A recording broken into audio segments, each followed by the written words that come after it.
Hello.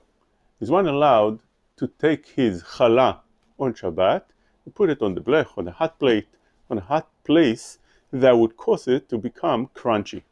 Some say that that is a violation of Shabbat.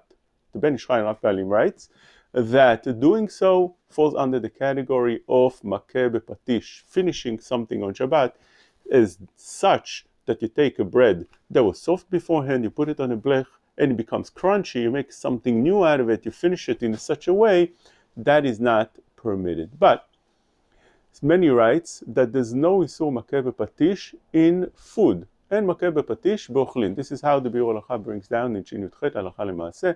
This is how Chacham Ovadia is posek Halacha L'Maaseh. This is how the Or LeTzion says that there's no makeh bepatish. But the Or LeTzion was concerned for something else, just like we found in the Shulchan Aruch in Siman Shin Yud Chet that there is a machloket, there's two opinions, whether one is allowed to take something that's cooked and make something else out of it. Like for instance, he wants to roast it, he wants to take something that is baked and he wants to cook it, and so on.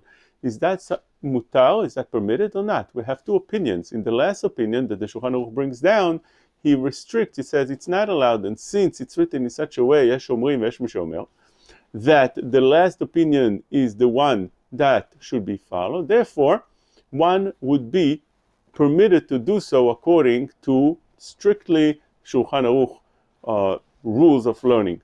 But since there is another opinion, the Or LeTzion is concerned for that opinion, and he says one should try to stay away from doing such a thing because it's the same idea. You take something that is baked and you make something new out of it.